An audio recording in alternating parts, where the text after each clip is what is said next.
अभी हम लोग पाइवोट टेबल में बेसिकली होता क्यों है और पाइवोट टेबल पढ़ते क्यों हैं हम लोग। पाइवोट टेबल बेसिकली होता है कि बहुत लार्ज अमाउंट ऑफ डेटा को समराइज करके हमें रिटर्न करता है। जैसे हमारे पास 10,000 का, 20,000 का या 25-30,000 का डेटा है, उसे हमें समराइज करके देखना हो, एक छोटे फॉर्मेट में देखना हो कि उससे हमें सारे आंसर्स मिल जाए। हम जो क्वेरी चाहते हैं, जो इंसाइट्स चाहते हैं, वो इंसाइट भी मिले हमारा, और हमारा पूरा का पूरा डेटा भी विजिबल हो रहा हो। तो सबसे पहले आप पूरे डेटा को सेलेक्ट कर लेंगे। सेलेक्ट करने के बाद आपको जाना है इंसर्ट में। इंसर्ट में आपको यहाँ पे पाइवोट टेबल का एक ऑप्शन मिलेगा। पाइवोट टेबल में दो ऑप्शंस होंगे नए वर्जन में, एक तो होगा पाइवोट टेबल और दूसरा होगा recommended pivot table. Recommended pivot table और पाइवोट टेबल में डिफरेंस ये है कि पाइवोट टेबल हमें खुद बनाना होता है, मतलब हम रोज़ में क्या रखना चाहते हैं, कॉलम्स में क्या रखना चाहते हैं, सम किसका करना चाहते हैं, ये हमें खुद डिसाइड करना होता है। लेकिन अगर हम रिकमेंडेड पाइवोट टेबल की बात करें तो ये पाइवोट टेबल खुद बनाया होता है। इसमें हमें कुछ भी चेंजेस करने की ज़रूरत नहीं होती है। ये कई ऑप्शंस देगा आपको। अगर रो लेवल के हिसाब से चाहिए तो यहाँ पे ये ऑप्शन मिल रहा है। अगर आपको कॉलम्स के लेवल मतलब एड्रेस के हिसाब से चाहिए डिटेल तो आपको ये देगा। फिर आपको अगर ये डिपार्टमेंट के हिसाब से चाहिए तो ये डिपार्टमेंट के हिसाब से देगा। मतलब ये आपको खुद ऑप्शंस दे रहा है। और यहाँ पे डिवाइस के हिसाब से चाहिए, दैट मीन्स कि प्रोडक्ट्स के हिसाब से चाहिए तो आपको इस तरीके का पाइवोट टेबल मिलेगा।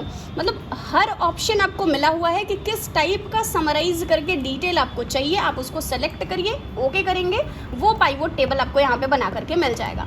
आपका डेटा इतना बड़ा था लेकिन उस डेटा का रिटर्न सिर्फ इतना ही मिला। क्यों?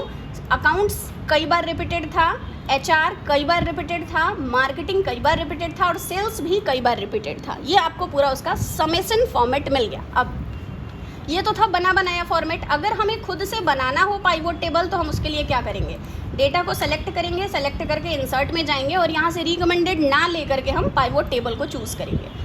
पाइवोट टेबल चूज़ करने के बाद ये जो ऑप्शन है टेबल एंड रेंज का, ये पूरा रेंज ले रहा है कि आपने कहाँ से कहाँ तक टेबल को सेलेक्ट किया हुआ है। यहाँ से लेना है आपको एग्जिस्टिंग वर्कशीट। मुझे इसी शीट पे पाइवोट टेबल बनाना है जिस सीट पे हमारा डेटा अवेलेबल है। ये लोकेशन पूछ रहा है कि इस सीट में कहाँ पे पाइवोट टेबल आपको बनाना है। यहाँ पे मैंने एक ब्लैंक सेल का एड्रेस दिया जहाँ मुझे पाइवोट टेबल बनाना था। वो एड्रेस कोई सा भी हो सकता है, बस अपने डेटा से थोड़ा हट करके आपको वो लेना है। ठीक है, ओके करेंगे। जैसे ही ये पाइवोट टेबल बना करके आपको मिल गया। बेसिकली ये पाइवोट टेबल अभी एकदम ब्लैंक है, इसमें किसी तरीके का कोई भी डेटा अवेलेबल नहीं है। अब इसमें प्रॉब्लम ये आएगी कि किस चीज़ों को हम कहाँ रखें। तो ये जो दिख रहा है आपको फील्ड, इसमें कहाँ कहाँ पे आपको कौन सी फील्ड रखनी है ये ड्रैग एंड ड्रॉप करते हैं हम लोग इस एरिया में। सबसे पहले अब यहाँ से नेम उठाते हैं और नेम को उठा करके रख दिया हमने रोज़ फील्ड में। अगर आप नेम को रोज़ फील्ड में रखेंगे तो वो सारे नाम जो यूनिक होंगे, दैट मीन्स कि रिपीटेड नहीं होंगे, वो सारे नाम यहाँ पे रो वाइज रख देगा ला करके। अगर आप इसको कॉलम में रखते हैं तो वो सेम डेटा आपको ये कॉलम के फॉर्मेट में रख देगा। डिफरेंस सिर्फ इतना ही है, एक रो के फॉर्मेट में रखेगा और दूसरा कॉलम्स के फॉर्मेट में। तो ज़्यादा क्लियर विजिबिलिटी रोज़ वाली होती है, तो हम लोगों ने डेटा को रोज़ में रख लिया। ये हमेशा याद रखिएगा कि जो वैल्यूज़ वाला एरिया होता है उसमें हम लोग हमेशा न्यूमेरिक्स रखते हैं ताकि वो ऐड करके दे सकें। तो हमने यहाँ पे वैल्यूज़ को डाल दिया। यहाँ पे ये देखिए बिना किसी फॉर्मूले के, बिना किसी फंक्शंस के आपको यहाँ पे रिटर्न दे रहा है, ऐड करके रिटर्न कर रहा है। अब अगर मुझे फ़िल्टर अप्लाई करना है कि मुझे सिर्फ पर्टिकुलर इस डिपार्टमेंट का रिकॉर्ड चाहिए तो इसको डाल दीजिए आप फिल्टर ऑप्शन में। फिलहाल यहाँ पे ऑल है क्योंकि ये सारे डिपार्टमेंट्स का रिटर्न दे रहा है। अगर आपको किसी पर्टिकुलर डिपार्टमेंट का चाहिए तो सेलेक्ट मल्टीपल आइटम्स को चेकड करिए, इसको अनचेक करिए। मुझे सिर्फ HR डिपार्टमेंट का सारा रिकॉर्ड चाहिए। HR को मैंने चेकड किया और ओके कर दिया। ये पूरा का पूरा सिर्फ HR का रिकॉर्ड मिला। HR डिपार्टमेंट में सिर्फ आदर्श नाम का एक एम्प्लॉई है जिसका कि टोटल सेल्स 8 है। अगर मुझे पता करना है अकाउंट डिपार्टमेंट का तो अकाउंट पे चेक किया मैंने, ओके किया। अकाउंट डिपार्टमेंट में भी सिर्फ आदर्श नाम का ही एक ही एम्प्लॉई है। यहाँ पे कोई और डिपार्टमेंट ले लेते हैं, सेल्स लेते हैं, ओके किया मैंने। सेल्स में ये इतने सारे एम्प्लॉयज़ हैं और उनकी सेल्स, टोटल सेल्स इतनी है।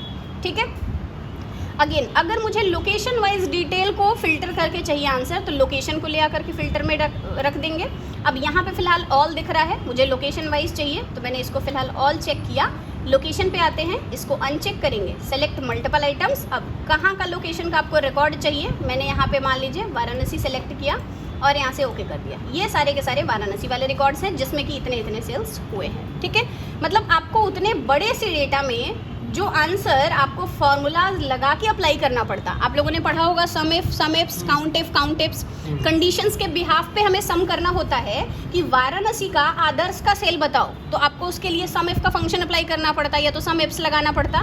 तो दोनों कंडीशंस के बिहाफ पे विदाउट एनी फंक्शंस ये आपको रिटर्न कर रहा होगा, ठीक है। तो